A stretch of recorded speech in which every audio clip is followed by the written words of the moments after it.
Mr. Porbet, your company has put the application in. The State Department's reviewing it. Do you have a reason to believe that they are not going to give you a fair review?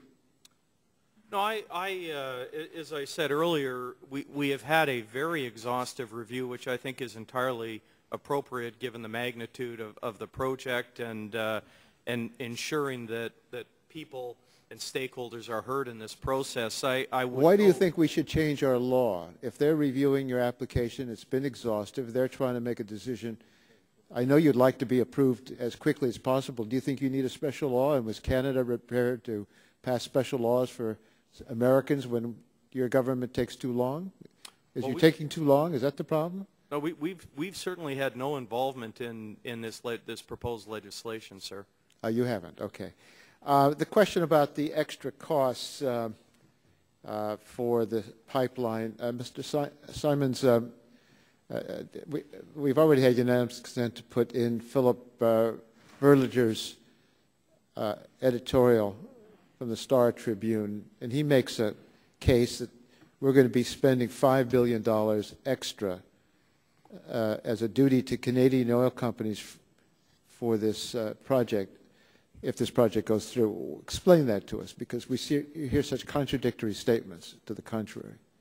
Yeah, it's really not that complicated. The oil companies want to make more money. They have a plan here. The whole supply issue is just everyone's working on a false assumption, a myth that's been perpetuated that building a pipeline with a lot of pipeline capacity means you're going to get more oil. That's actually not what's happening here. This is all about taking the oil that's coming into the Midwest and moving it down to the Gulf Coast, where they have access to China and other markets. And once they have that access, they can charge a higher price to anyone for all their oil. The theory that's being offered, I guess, is oil prices will go up, but gas prices won't.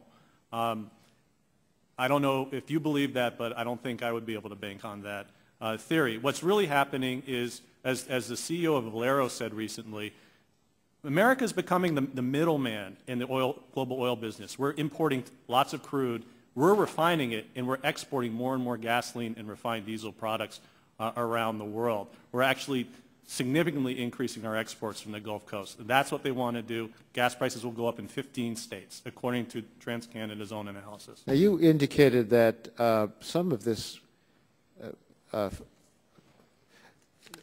foreign-owned refineries in the Gulf will simply ship the refined product to China. Right. So it doesn't really do much good for us, does it?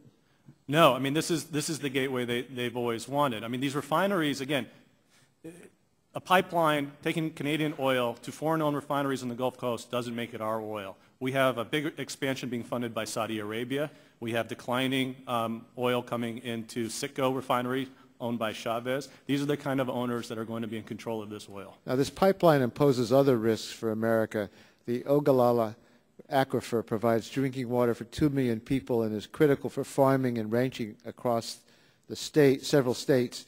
And TransCanada assures us their pipeline will be safe. How comfortable should folks be who depend on the aquifer for their drinking water and their livelihood? Well, this really strikes close to home for a lot of people, but having been down at the Gulf when Deepwater, just after the Deepwater Horizons explosion, we have to learn the lessons. We have to learn the lessons from the Commission that said our technology got ahead of our regulatory oversight safety. That's exactly what's going on here again. All the promises aside that we're hearing about safety and fail-safe and, on the second, I mean, just recently there was a Keystone, the last pipeline that TransCanada built, and 21,000 gallons shot 60 feet into the air, despite the claims that they're making. This type of oil is more dangerous than conventional oil pipelines. We need updated safety regulations, and PHMSA and the administration actually need to do a better job of getting out in front of this right now. In his statement submitted for the record, Randy Thompson, who's a Nebraskan farmer, raised the concern that the pipeline could threaten, quote, the largest natural body of clean water in this hemisphere with contamination, end quote.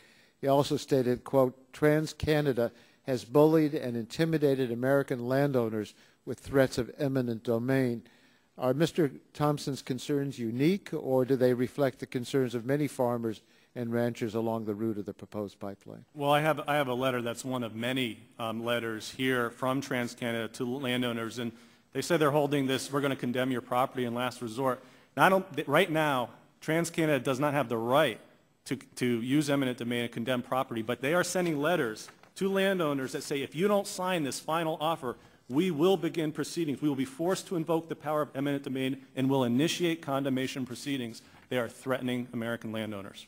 Mr. Chairman, I want to make a comment that the State Department has a responsibility to make a decision after consulting with other relevant federal agencies on whether this project is in the national interest and should get a permit. The last thing this committee should do is to set an artificial deadline and pressure the department into granting the permit. We will live with the consequences of this decision for decades or longer, and we should take the time to get it right. And furthermore, Mr. Chairman, I will discuss with you further about getting adequate information, whether it's from Mr. Soros or the Koch brothers or anyone else. We ought to get all the information that is needed for us to understand fully what are the consequences upon which this hearing is based.